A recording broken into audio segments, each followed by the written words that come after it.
Hello, everybody. Welcome to the Global Composite Express webinar series. My name is Wenbin Yu, Director of the Composite Design and Manufacturing Hub. This webinar series is to examine the history, present capability, and the future of composites, with the goal of sharing the knowledge of composites that has been developed over the past 5 decades.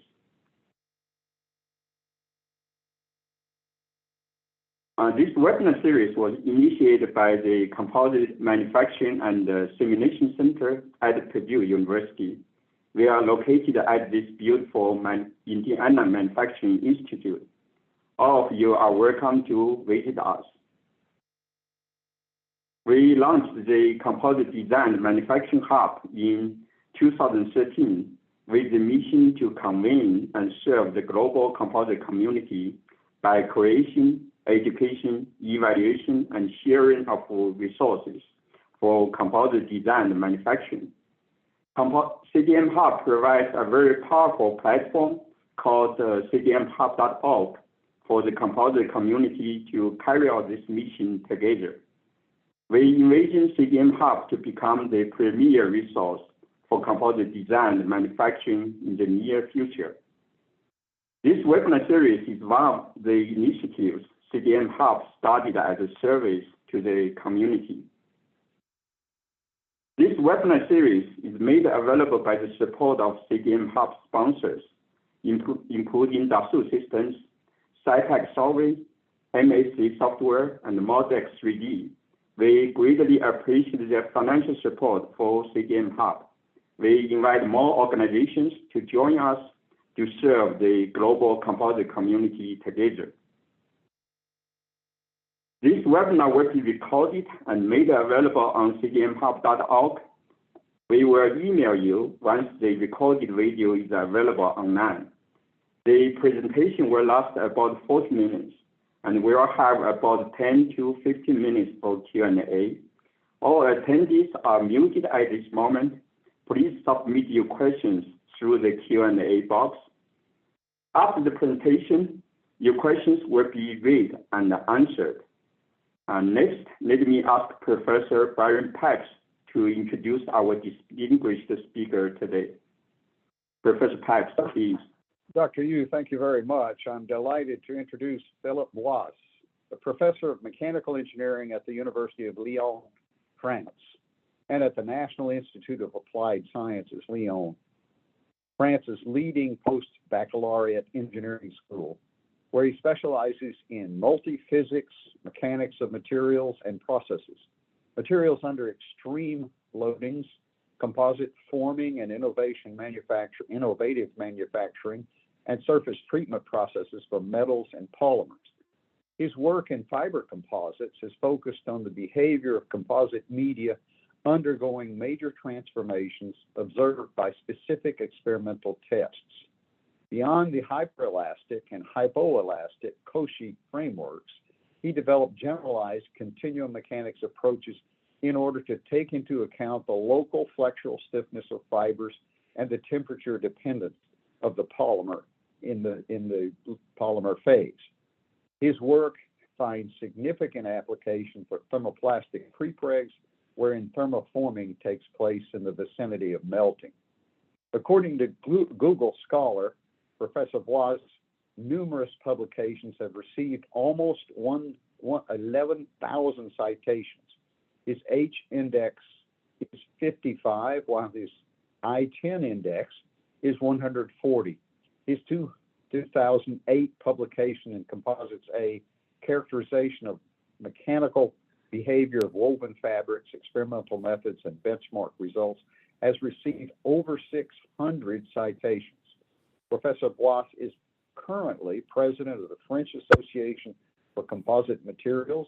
He has served as president of the European Association of Material Forming from 2008 to 2012. He's the director of the GDR, the Group of Research for the CNRS on Composites Manufacturing. He is the associate editor of the International Journal of Material Forming, published by Springer, and he is a member of the Institut Université of France. I'm delighted to welcome Professor Philippe Boisse as our speaker in our Global Composites Expert Webinar Series here on the CDM Hub. Thank you. Thank you very much, Professor Pipes.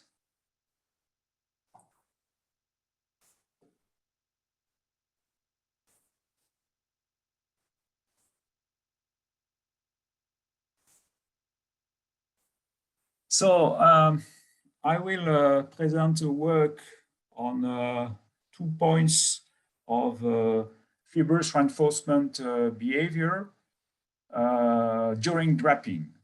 So this work has been done, as Professor Pipes has told, it has been done in the Université de Lyon and by my colleagues and myself. Lyon is the second or the third town in France, and it is nearly in the center of France. So these are examples of parts that interest us. So it is composite parts that are made of continuous fibers and which are used mainly for aeronautics, but also for automotive applications.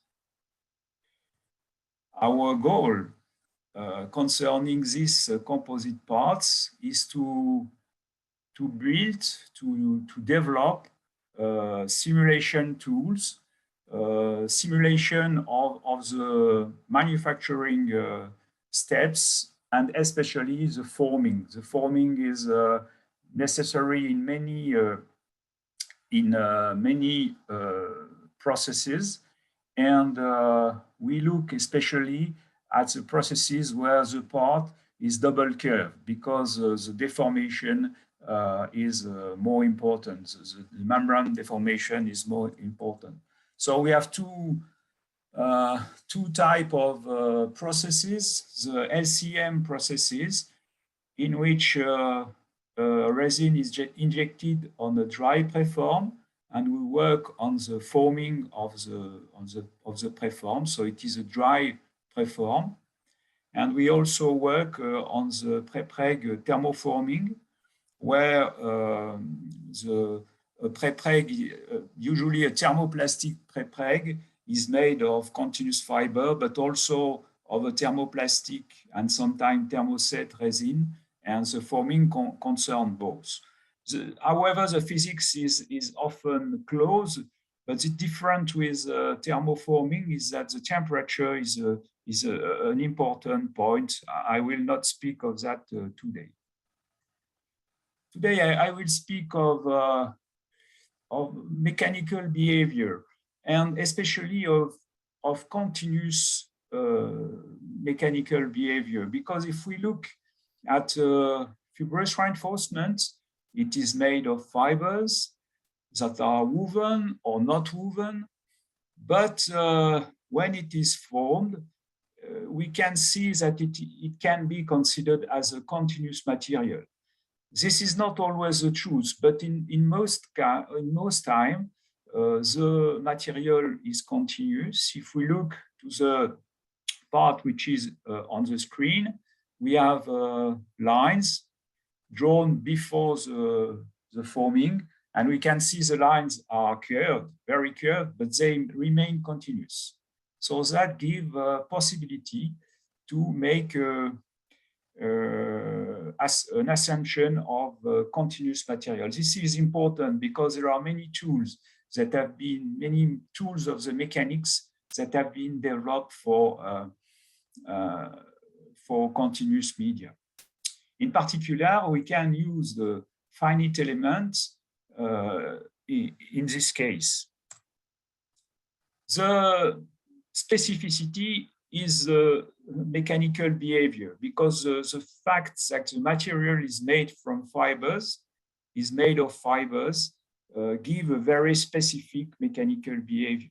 It is the purpose of my presentation to present some of this specificity and some models.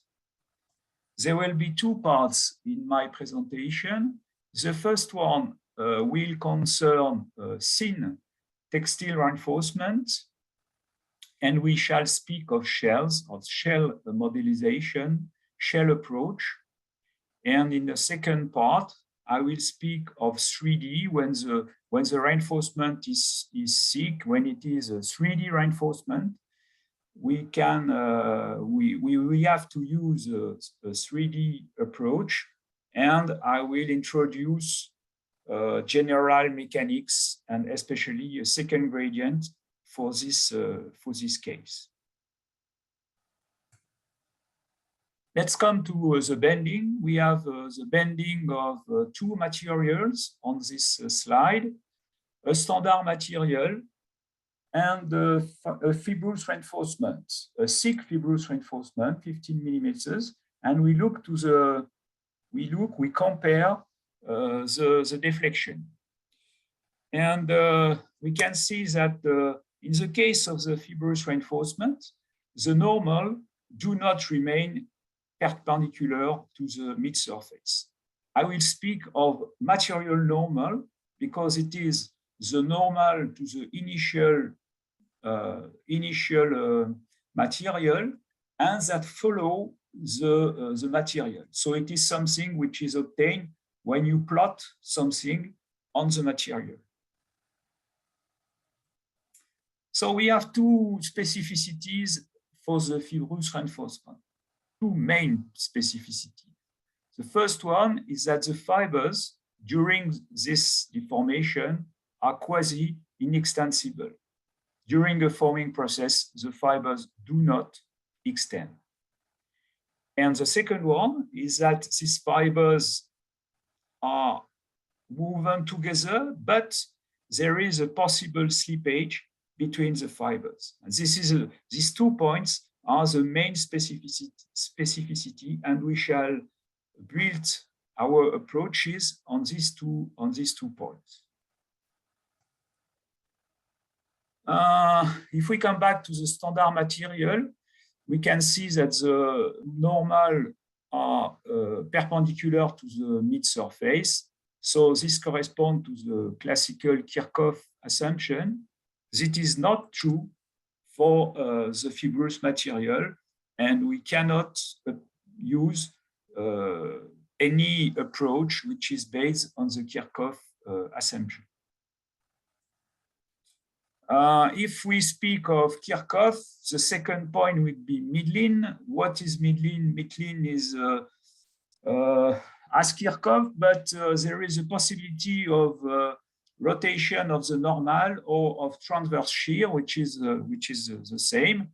And the normal may not remain perpendicular to the mean surface. But this midline approach is based on a behavior law between transverse shear strain and transverse shear stress. And this is not the physics of the fibrous material. The fibrous material, the deformation, the bending of the fibrous material is based on the quasi-inextensibility of the fibers and the possible slippage between the fibers. So the midline approach does not work. We have tried to solve a fibrous material bending on the top left, and this fibrous material has been modeled by midline channel element in Abacus. So with this approach, it is possible to get the mid-surface by fitting the tensile modulus and the transverse shear modulus. This is we get a good agreement. But if we look to the position of the normals, it cannot be obtained with satisfaction. So we can say that this midline approach, we constate that this midline approach is not satisfactory. If the position of of the material normal are not good, that means that there are spurious tension in the fibers. So it is not the details, the position of the normal is important because it is this position that give the tension in the fibers. The second point concerning midline is that we know that a midline approach, a midline element, for instance, must tend to a Kirchhoff solution when the thickness is small. We can see there on the second figure, we can see a very thin material, which is only 20 fibers in the thickness. And we can see that one side is clamped, the other is not clamped. And we can see that the normal, the material normal, do not remain perpendicular to the mid-surface. And this is very different to midline approach, where when we come to small thickness, we have to go to Kirchhoff.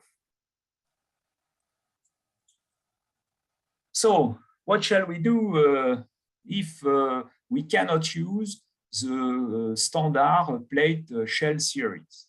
What is possible to do? First, we have to notice that for a long time, people have seen that the membrane properties are not sufficient to give the bending properties in the case of a fibrous material. In a standard continuous material, if you get the membrane properties plus the thickness, you can have the bending stiffness. This is not true for fibrous material, and this is important because this is the reason of many of the fibrous material. When you use closes, curtain, and reinforcement, composite reinforcement, it is important that the bending stiffness is small. So we cannot use the classical approach because that gives too large bending stiffness. A first approach has been proposed based on a laminate approach. So it is assumed that the fiber reinforcement, the fabric, is a laminate with layers of different stiffnesses. So we use Kirchhoff kinematics, but the different layers and the different thickness and Young modulus permit to obtain values of this stiffness and Young modulus, which give both the good membrane stiffness and the good bending stiffness. Of course, there is a drawback. This is artificial. The real reinforcement is not a laminate. And second drawback, the deformation in the thickness and the rotation of the normal are not good because they are given by the Kirchhoff assumption. The normals stay perpendicular to the midplane. Another approach is obtained by the superimposition of two elements. So there is a membrane element superimposed with only bending element, for instance, a DKT element, a discrete Kirchhoff triangle, and the properties of the material for the membrane and for the Kirchhoff elements are not the same. So we can have, by this way, the good membrane properties and the good bending properties. So we have, however, two different Young's modulus for the same material, which is not completely satisfactory. And secondly, the bending element is a Kirchhoff element, so the normals will not be at the good position, and the stress and strain through the thickness are not correct. But this permits to obtain the mid-surface deformation. Another approach is the stress resultant approach. So the stress resultant shell is a large family of shell where for instance, the virtual internal works are determined from the tensile, the tension in the shell, the bending moment, and the in-plane shear moment. So this is a good approach for our problem, because in this sense, the virtual work of tension and the virtual work of bending are decoupled, and with a good relationship in both cases, it is possible to have a quite satisfactory element. However, the normals are still oriented by Kirchhoff. That means that the normals stay perpendicular to the mid-plane, which is not correct for us. But we can use this approach for many applications where we only need the mean surface after deformation. So our goal today will be to develop a complete approach, a complete shell approach that will permit to obtain the good rotation of the normal, and we shall call that fibrous shell approach. So this fibrous shell approach is specific to the fibrous material. We can come back to the specificity of our fibrous material. This specificity is the quasi-inextensibility of the fibers and the possible slippage between fibers. And the shell approach will be based on these 2 points. First of all, we use what is called a continuum mechanics-based shell approach. Continuum mechanics approach, also called Ahmad shell element, has been much used, and many of the successful shell finite elements are based on this approach. It is a kinematic scheme, and in this kinematic scheme, the displacement, more precisely the increment of displacement in our case, is interpolated with increment of nodal displacement. The node 1, 2, 3 are in the plane of the shell, and a second part which is due to the rotation of the normal, of the material normal at the node 1, 2, 3. And there are 2 rotation degree of freedom in each node K. This is a scheme. It's a kinematics.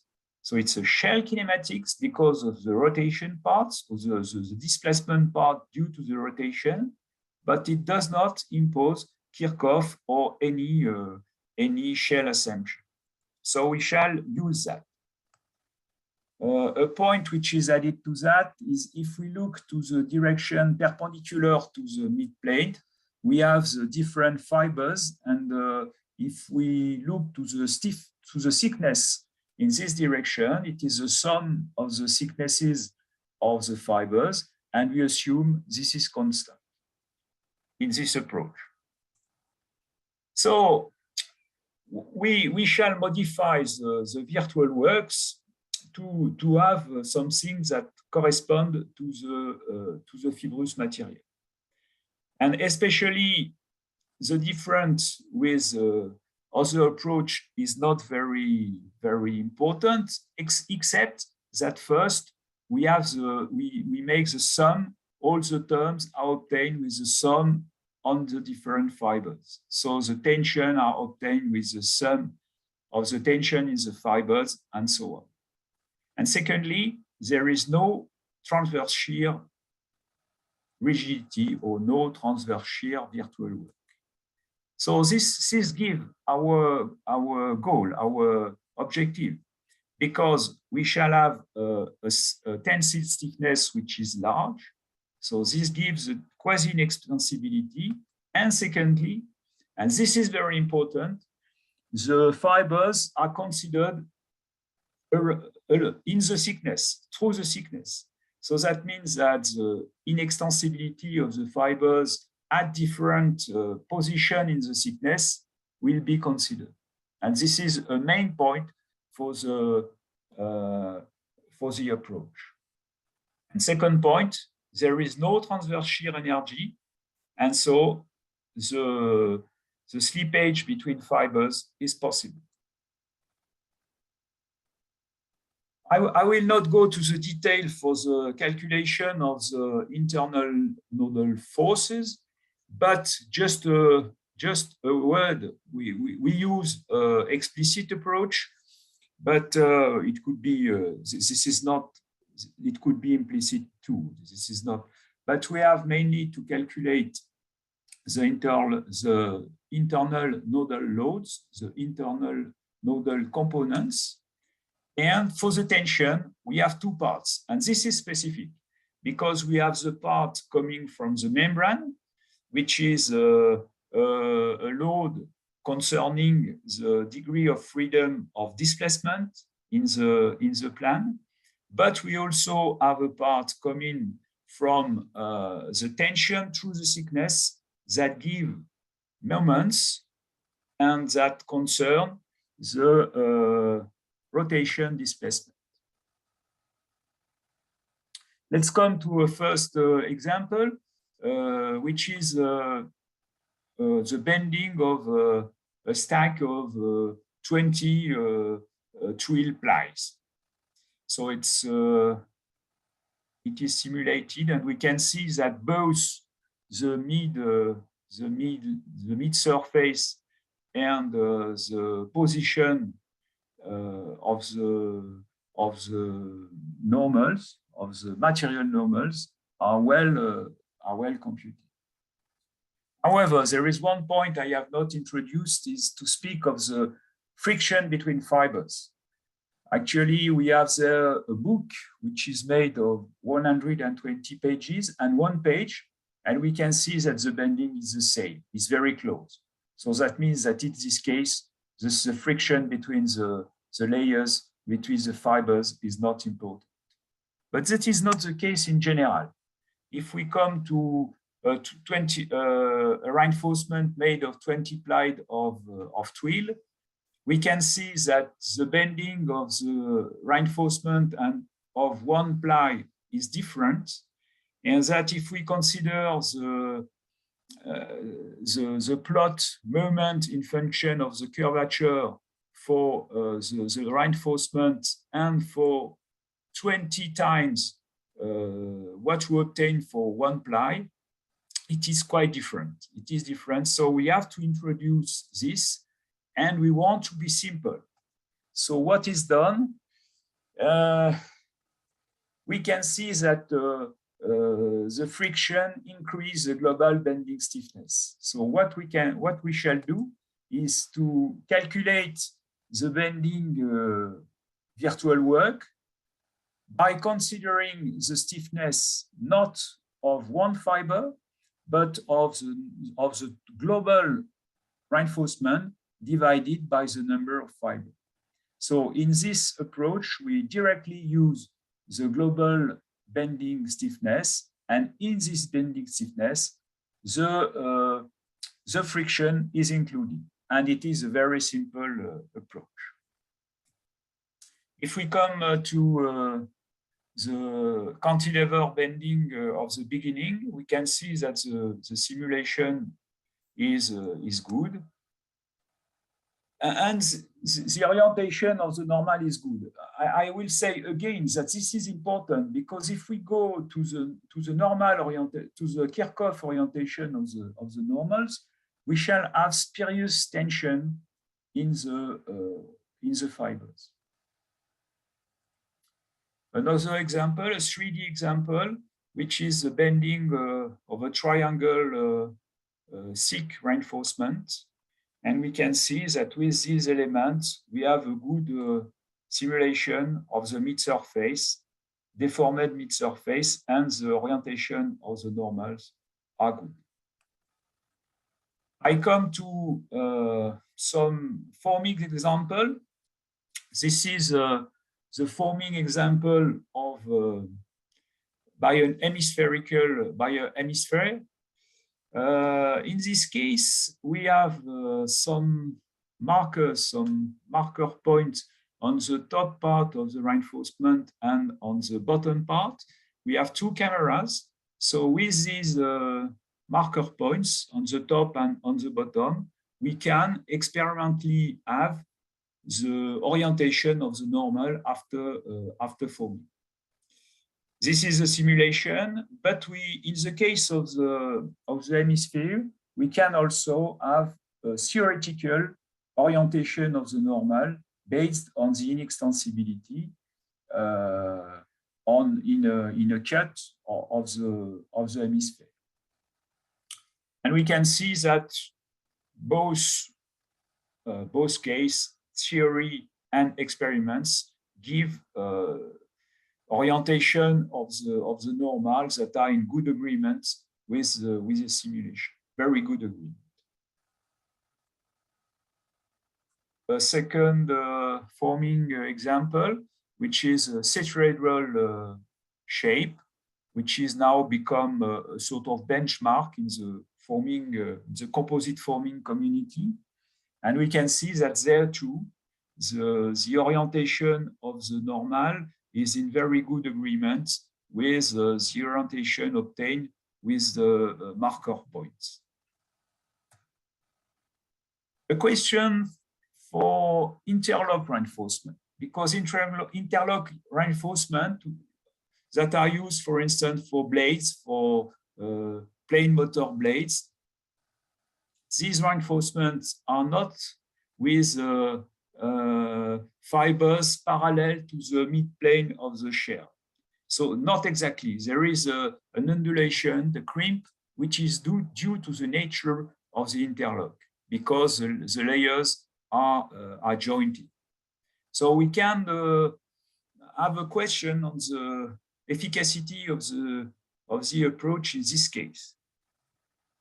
And we can see that the results are less good. It means there is a difference between experiment and simulation, but it is not too bad. We can see that the shape for different tips of the 3-point bending test are not so bad. So it can work because the fibers are not parallel to the mid-plane, but they are not too far. An example that has been made in the Technical University of Munich. So it is the forming of a L flange, which is made of 36 plies.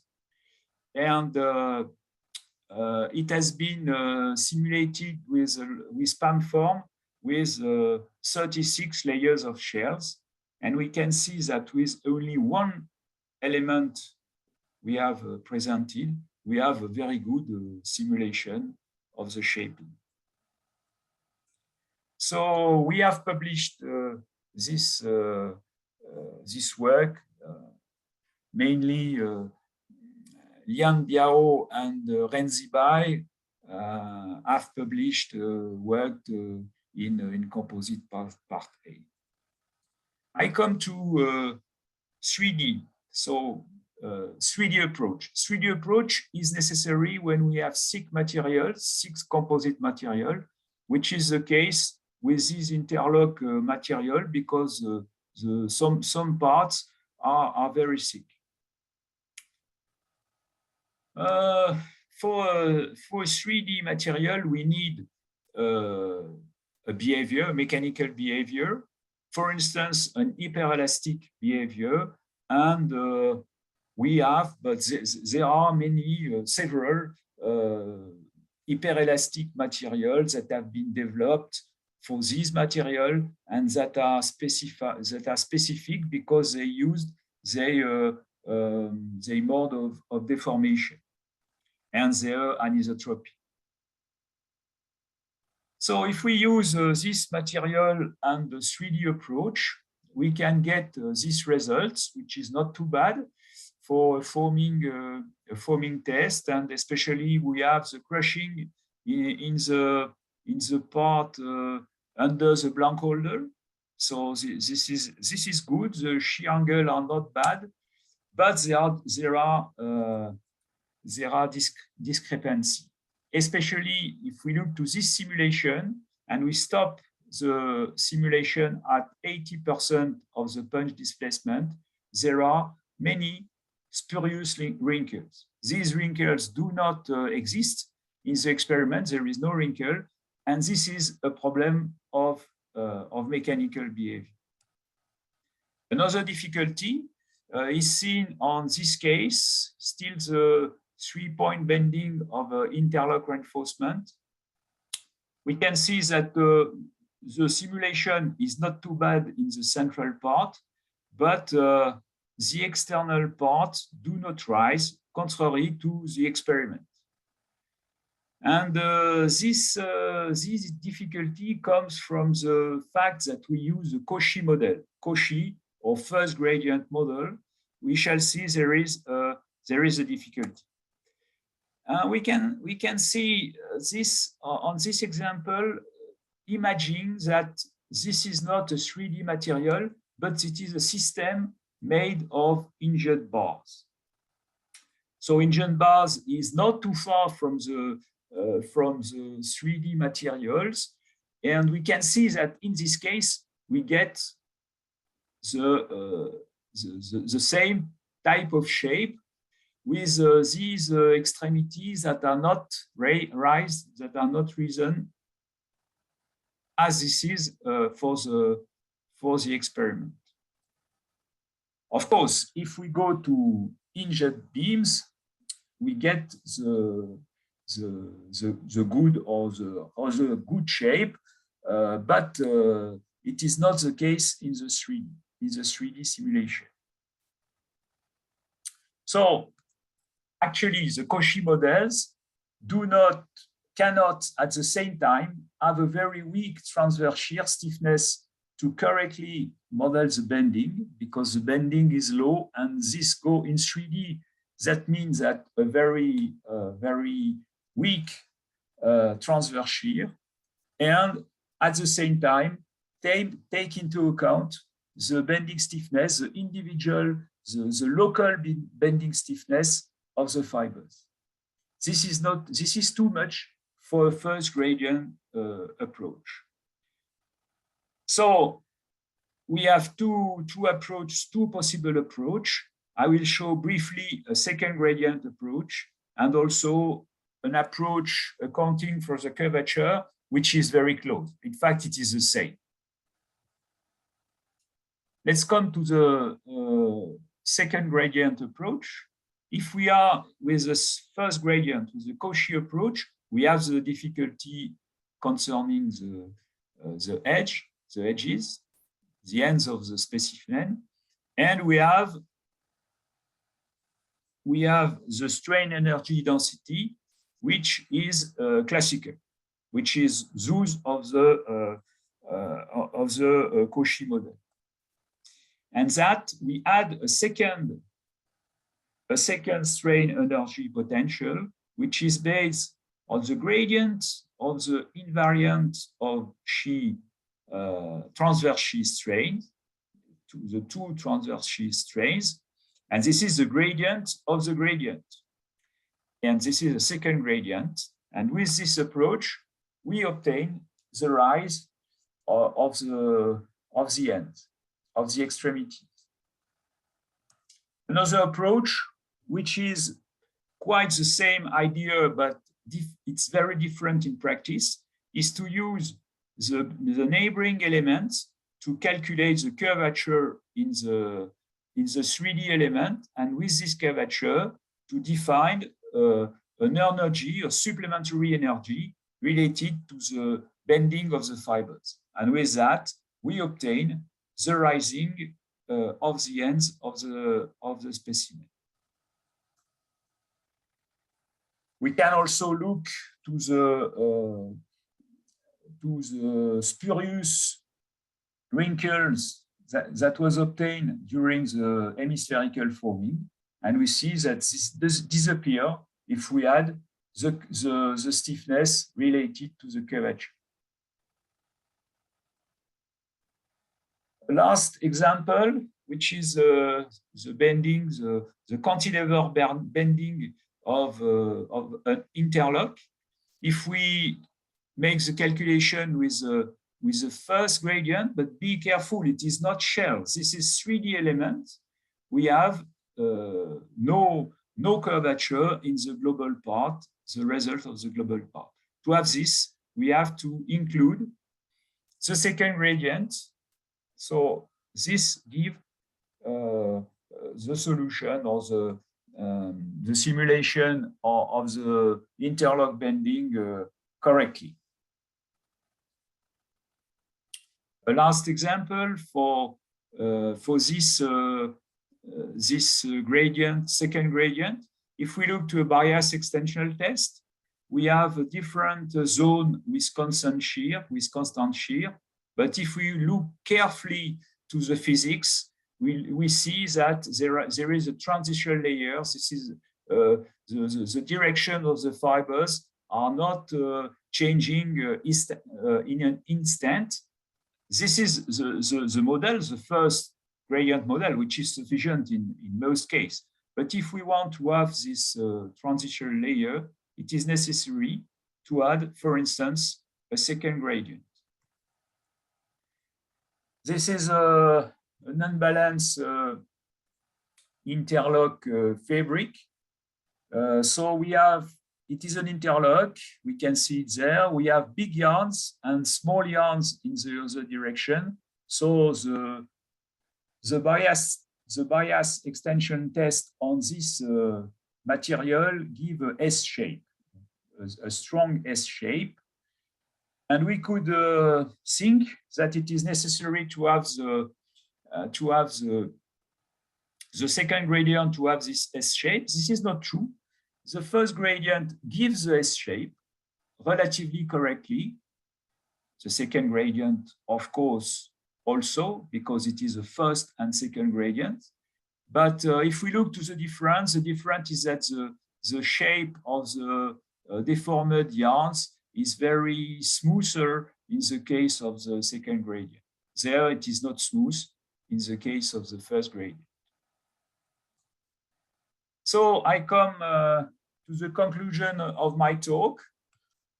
Conclusion, no, I will just speak briefly of some next step on which we are working or on which we shall work probably. The first point is the compression in the thickness. Compression in the thickness for fibrous composite reinforcement is something important. It is important to know the volume fraction and so on. So this is not included in a classical shell theory and in the presented shell theory. So we are working on that. And secondly, we are working, and this work has already started on the case where the layers are not oriented in the same direction, which is often the case in a stack, in a reinforcement stack. So we would like with one single element or very few elements to have the simulation of the whole stack with the different orientation. And another point that I have not presented today is that there are mesoscopic analyses, that mean analysis where the solid is the yarn in contact with other yarns. and most of what have been done there can be extended to this mesoscopic analysis. Thank you for your attention.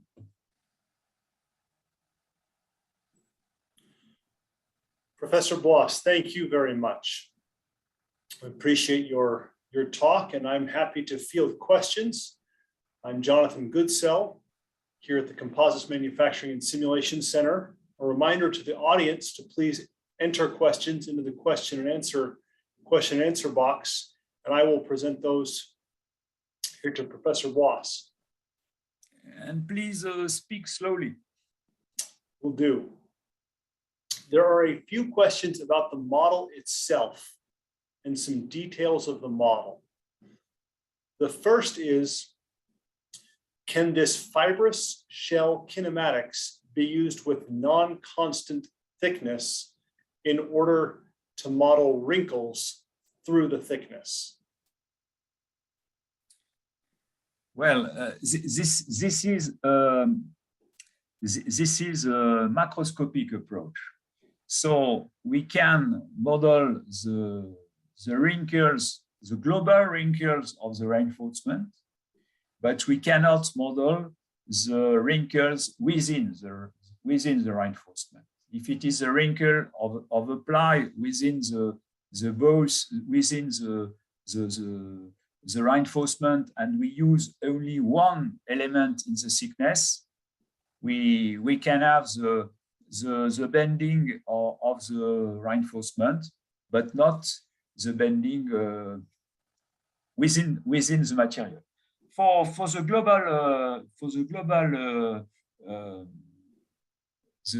global wrinkling, we have some results that are good, that are as good as any shell approach.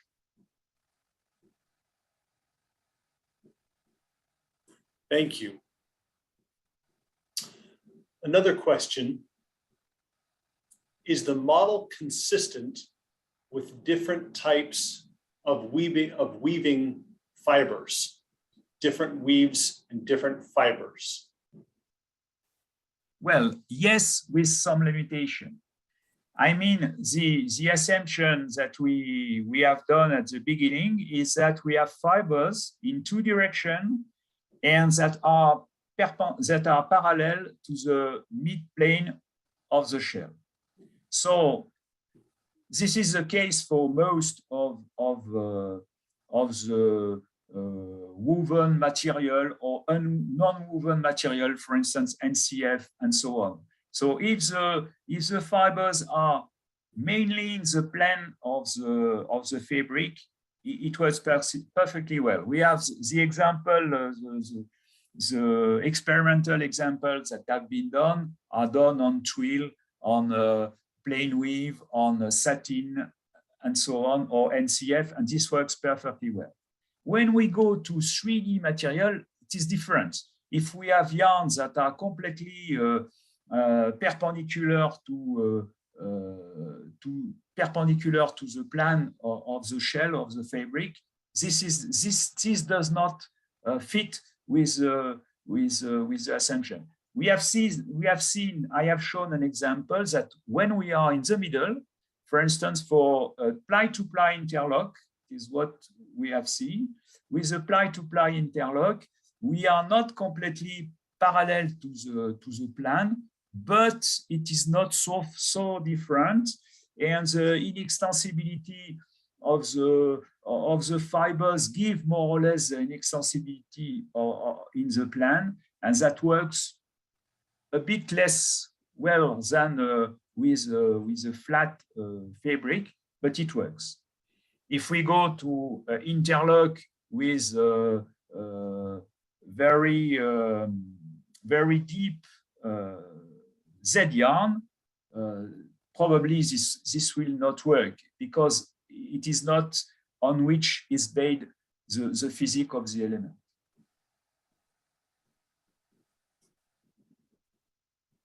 Thank you. Another question here is about the distribution of the residual stresses in the preform. Can this model be used to obtain the stress distributions? Yes, the stress at the end of the simulation, of the forming process, because we are in a forming process. It is not for material in service. So if we are at the end of the process, we have tension, moments, and so on in the reinforcement, and especially the stresses in the fibers. Thank you. Couple of questions here. First, as you sum up the contributions of each fibrous segment to obtain the nodal forces, you end up having to define the nodal positions of each segment and go over all their integration points. Is this equivalent to representing all of the segments individually? Well, it depends if you speak. Well, this is a good question.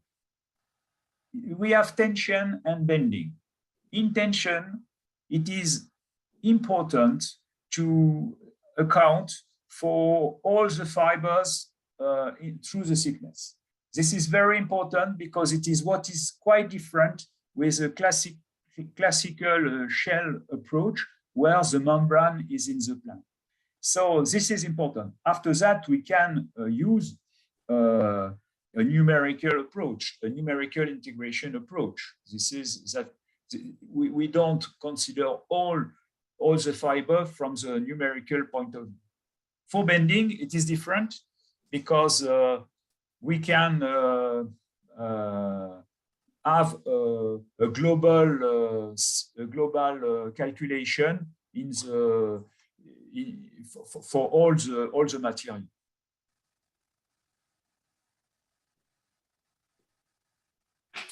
A second question from that same person. On slide 21, when bending the stack, I'll let you go there.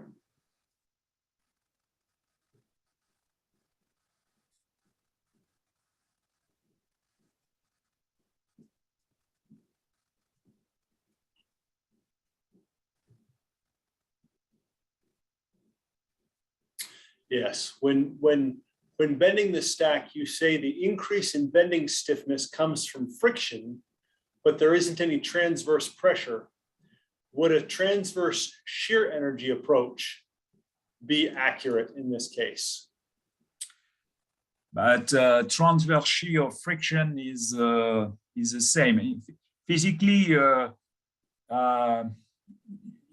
the transverse shear leads to friction. So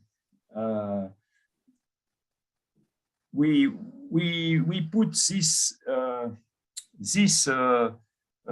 friction in the bending because it is easy, and we don't want to add a transverse shear energy.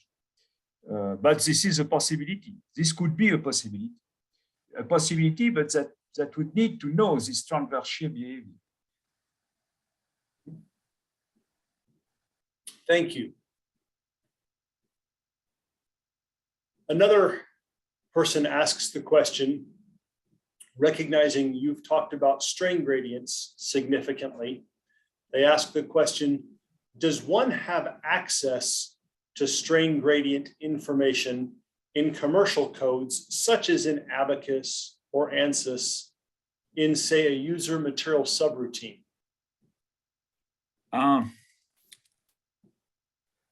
Well, it's a bit far.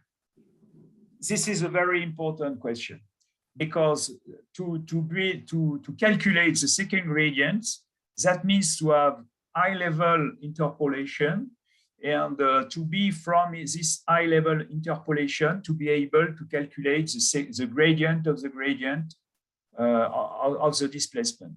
So all what I have shown has been made in homemade codes.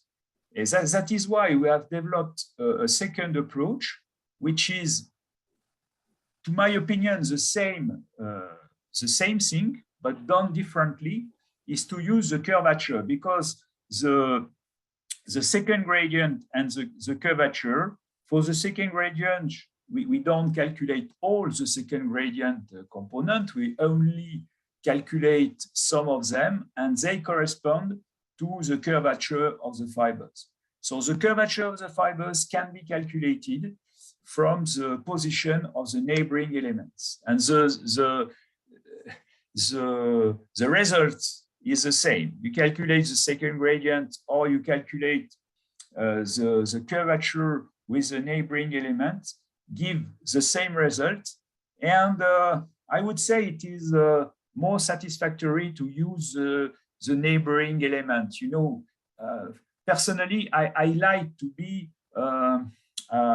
non-local, to look what happened around the element. Second gradient is very interesting, but you need to have a very high level interpolation elements, and